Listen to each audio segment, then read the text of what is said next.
Alright, so we've got the gravel in and the resin in using the funnel. It's like so. As you pour it in, the important thing to do is that you actually have to put your hand on it or your fingers on this tube here, so that way it doesn't lift up. If that happens, if this lifts up, again, this height will be too high and the valve won't be able to go all the way on. If that happens, you have to dump everything out and start over again. And you don't have to worry about the resin and the gravel mixing up, because the resin is naturally lighter than the gravel, and when the system actually runs and flush through, the resin will all rise up to the top and the gravel will sink down to the bottom. But it's important that you keep this tube down here. So once everything's finished pouring in, I just pour some water around here so that way everything gets in here. And obviously I'll take this off, and I some water around here too as well, to get whatever extra resin off of the threads, so that way you could screw the valve back on without any resin being in the threads, and causing the threads to not go on properly, not to seat properly, basically. So I'm gonna take off the zip tie and the not zip tie, I mean the rubber band and the zip lock. So now I can put on the valve.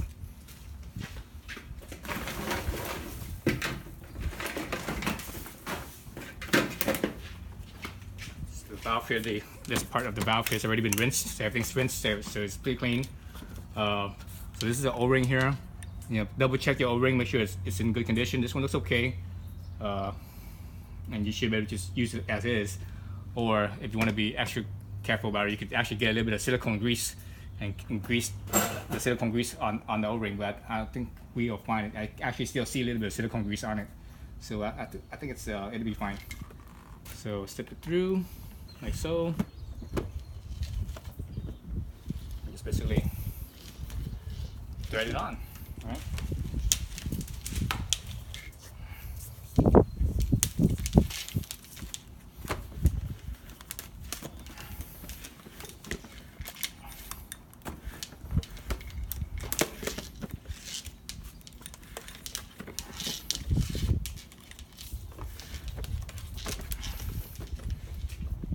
The final tightness.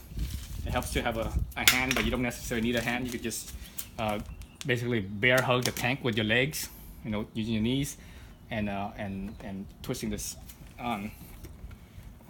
And it's basically, because of the O-ring, it's just, that's it. That's all you need. The O-ring is the one that forms the seal, so you don't need it to be real tight. You should be able to take this thing on and off by hand. So that's all we need to do. All we need to do is put this back in place and put the connectors back on. So that'll be another video. So stay tuned for that.